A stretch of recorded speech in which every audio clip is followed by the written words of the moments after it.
All right, what's going on, everybody? Welcome to Slasher Saturday. My name is Derek. My name's Elinor. Today we are talking about Friday the 13th, Part 1. It is a revisit for me, a first watch for my wife, Elinor. Yeah, I've actually never seen this movie until now, and it was definitely an interesting time. Definitely. Very exciting stuff. So, yeah, we're going to get into, I guess, full spoilers. Yeah, It's it's an an old older movie, movie, so I but feel like you don't really need to say if for that. But some reason you guys haven't seen it and you don't want spoilers, go watch the movie and come back. But this movie's from the 80s, so. And if you are new to the channel, this is basically a weekly show at this point, but it might turn into a monthly show down the road. Who knows? But we're basically going to go over just our favorite horror movies, either ones that I love and want to get Eleanor's perspective on, ones that either she hasn't seen or ones we haven't seen in a while. And yeah, it's going to be a lot of fun. Very casual, laid back. We're by no means experts of any kind. So Right, it's just and. our opinion, and everyone's entitled to their opinion. So hopefully Right. it's a good time.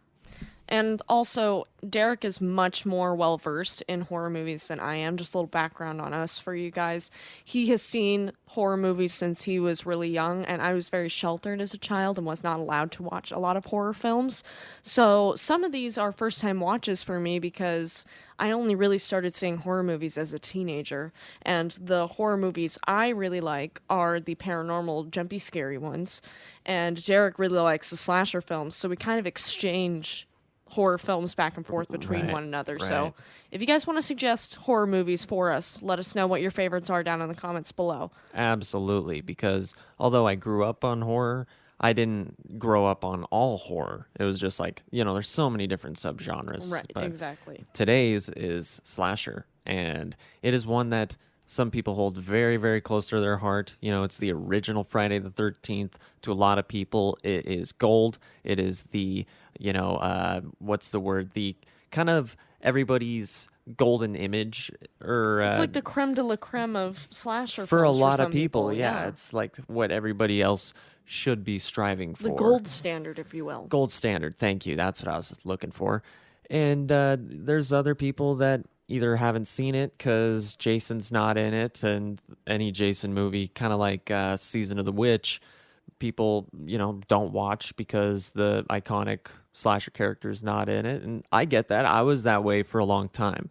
The first Friday the 13th film, this movie that we're talking about today, was not the first Friday movie that I saw. I It believe wasn't the first one for me either. Right. So the first one for me, I believe, was honestly probably Jason X, which is crazy to say. Or oh, Mine. no. Sorry. Jason Lives. Jason Lives. And then Jason X, and then I don't even remember from there. But the last ones that I saw were the first three, just because I heard the first movie doesn't have Jason, second movie doesn't have the mask, and then the third movie I heard was just bad.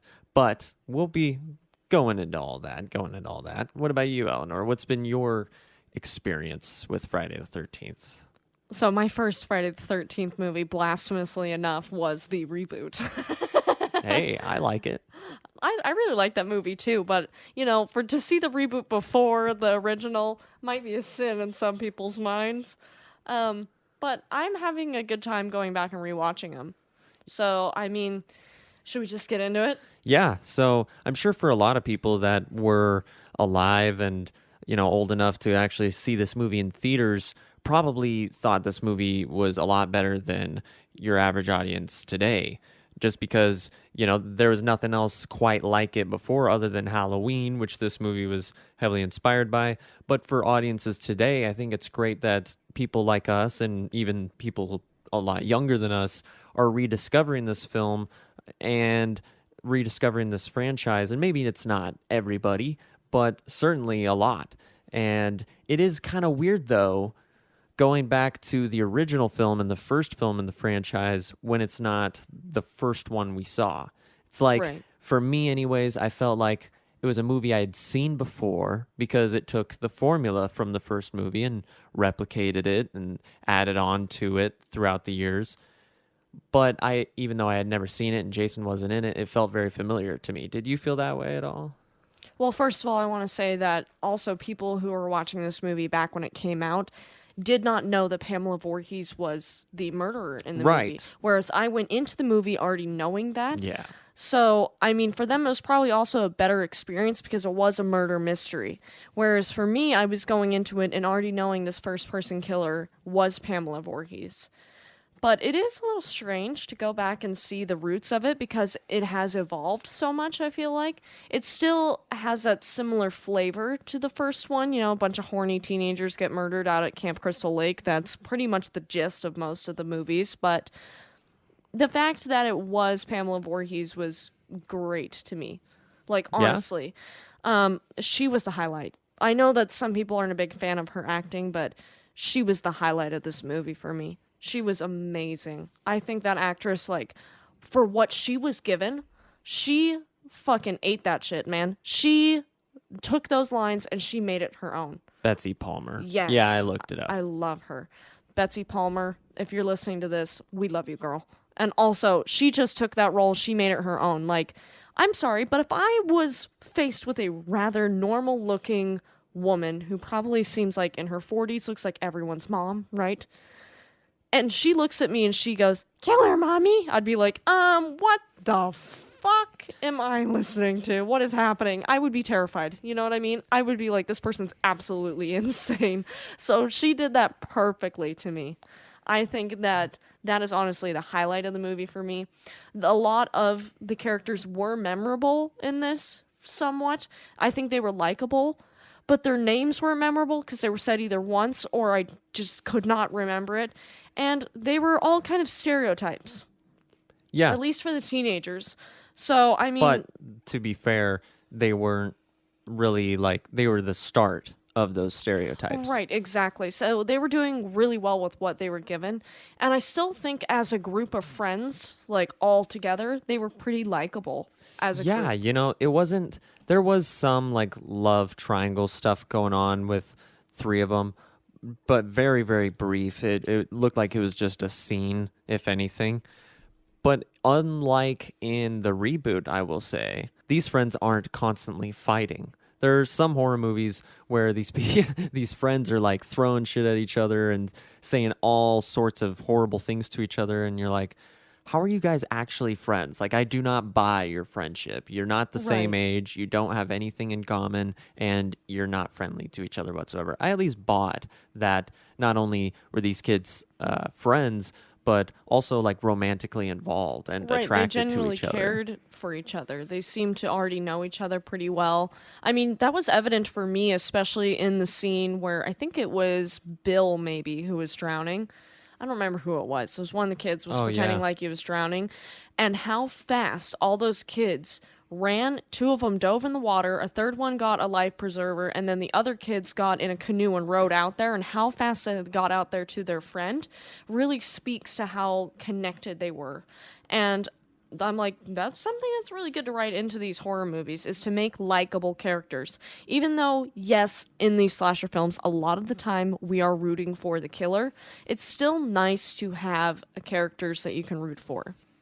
Yeah, yeah. I mean, I didn't honestly like. I do like the characters, but I didn't think they were overly memorable. Not that they weren't memorable, though. It was like, It you was know like what I they're mean? right in the middle. They were Yeah, memorable, but just serviceable, not right. They were just serviceable. not memorable enough to be forgettable. Like that, I don't remember hardly any of their names. And Betsy Palmer is unfortunately no longer with us, but her performance as Mrs. Voorhees, surprisingly to me, was actually really, really well done. I thought it was really good, and you know, I'm at first I was wondering like, okay, is her speaking as young Jason going to get cheesy? And they certainly could have made it that way. And with it being an older film, does it hold up? I would say, yeah, it does. Because then when she transitions to her own voice, she could be a total voice actress. Maybe she is. I haven't She's done my really homework on powerful. her at all. So for all I know, maybe she was. But Yeah, I thought it was really well done. Her transition between Jason and Mrs. Voorhees, it could have been really cheesy. And I thought still to this day, it was actually really creepy. And like you said, if you were in person with a very average looking woman, very average looking woman, just normal, She typical looks like woman, a trustworthy trustworthy adult. soccer mom. Yeah, And she gives you a hug. She's, "Oh, I'm a friend of the Christies," and you're like, "Okay, I immediately trust you. Please save me." And right. then all of a sudden, she starts saying, "Kill her, mommy, kill her. I will." And then you're just like, "Oh shit, yeah, that would be terrifying." And Yeah.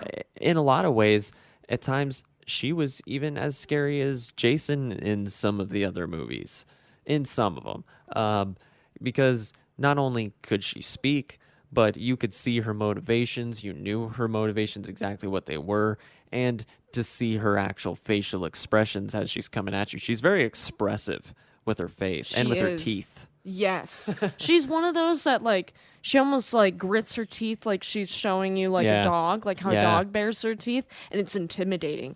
And not only that, she's just like she has that badass intimidating woman aura about her, and I love that. And I also just like it between her voice of Jason and her voice as Pamela Voorhees, like the way she was able to snip, snap, snip, snap between the two of them, to me, it really showed that no matter which one of them is dead, quote unquote, we don't know if Jason was really dead, but for this movie, I was assuming he was, just because right. that's what we were being told.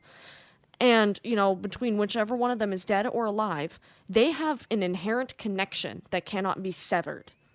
And so she really displayed that well for me. At least it seems.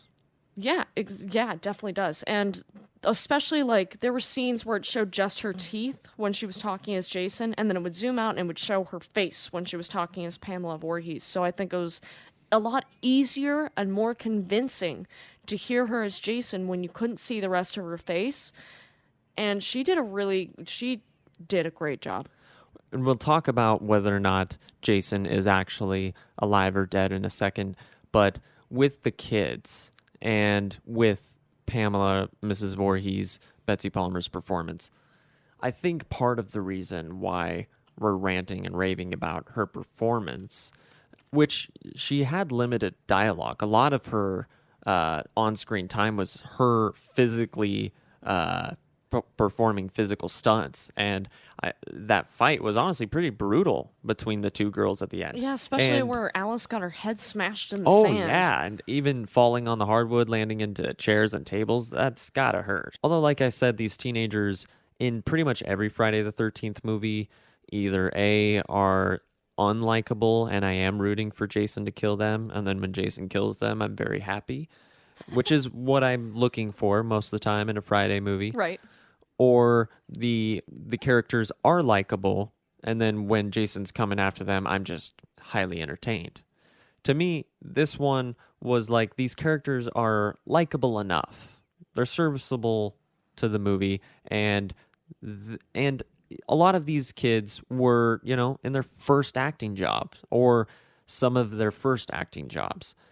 So when you had Betsy Palmer come on screen, it was like all of a sudden, oh crap, they actually got a real big time actor for this Right. movie, and you immediately felt it. As soon as she started talking, just as soon as she said, "I'm Mrs. Voorhees, I'm a friend of the Christies," or "I'm Pamela Voorhees, Mrs. Voorhees," whatever she said, Yeah. as soon as she said it, just like I immediately bought into, like I immediately knew she was the most talented actor in the movie. You know what I'm Yes, saying? Does that make definitely. sense? She has such a presence about her too. Yeah. Sorry I was trying to get there, but that's what the end result was trying to be. Well, not all of this movie was sunshine and rainbows, unfortunately. We did have some problems with it. And just take what we're about to say with a grain of salt because, You sound like we're going to just destroy the movie. I have no. like a couple of minor issues. Right. I only have one major issue, which I think a lot of people have the same major issue, and you know exactly what I'm going to bring up. If you didn't know, there's a snake in this movie. And the snake was a stunt actor owned by somebody. It was somebody's pet that was paid to be in this movie. They did not know that their snake pet was going to be decapitated on screen. And so that was really hard for me to watch because even if you don't like snakes, Which I don't. that is somebody's pet and it's just disrespectful to do. And then to make two jokes immediately after they chopped up somebody's pet on screen, that's just really fucked up. And I don't think it served any purpose in the movie other than setting up that we had a machete, but he was cutting weeds 5 seconds earlier with the machete. So you could have just showed him cutting weeds and setting the machete down, and it still would have set up that beheading in the end without having to decapitate someone's snake or get a rubber snake. Sabini did some excellent work with the special effects. Oh, that was another thing we didn't talk Right. about. Sabini did excellent work with the special effects. He could have made a snake. So Yeah. they should have. Yeah. They should have done that. And that is honestly just my biggest flaw with this movie. Other than that, really the only problems I have with it are some scenes just feel unnecessary. Like that one felt unnecessary. It didn't feel needed. And then right after, we have a kid running around dressed in his underwear and making racial stereotypes toward Native Americans with a headdress on. And that just felt unnecessary as well. Yeah, all of what you said, I agree with, and I agree that it doesn't really hold up to today's very movie dated. standards. Like it wouldn't, like none of that was in the reboot. Right, You know what I mean? exactly. And I am somebody that, snakes get in my yard once in a while, and if I can't get them out, sometimes I gotta kill them to protect my dogs, protect my Right. cat. So I'm gonna do that. I have no love for snakes. I think they're serpents from hell. And so but then when I hear that it was someone's pet, that, it slithered their slimy, disgusting body around their owner's hands and their owner felt love and warmth from that demon, I still felt bad because I was like, dude, that probably just traumatized the guy. Because I'm imagining, hey, man, can we borrow your husky for a movie? And I'm like, sure. And then I see them butcher him. Obviously they wouldn't do that to a dog today, but would they do that to a snake today?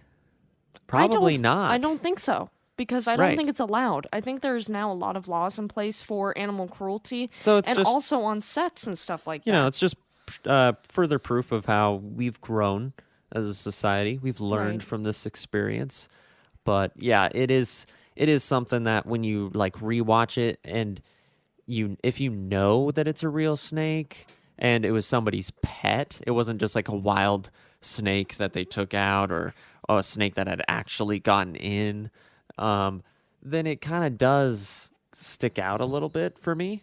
Yeah, and it's just uncomfortable, I think. It just makes me angry when I see it. But, I mean, other than the snake thing, really, the only other things that kind of bothered me was there were some cheesy shots where it was like the still frames or the slow, jagged frames, you know what I mean, where they slow it down. I didn't And really have a problem with it. That's just kind of dated, and it just felt dated to Yeah. me. But that was the only problem I really had with that. Sure. Other than that, it was just like some of the characters were kind of forgettable. But really, this movie was 9 out of 10 for me, pretty much. Like, it was a really good movie, and I was surprised by that because I was worried. I'd heard from other YouTubers watching their reviews and stuff of it that it was boring or it wasn't as good or it was lower on their list because of not having Jason in it or because of it being a little slow. And there were times where it was a little slow, but I think the kills were good. They were gory. They were everything you'd want from slasher film.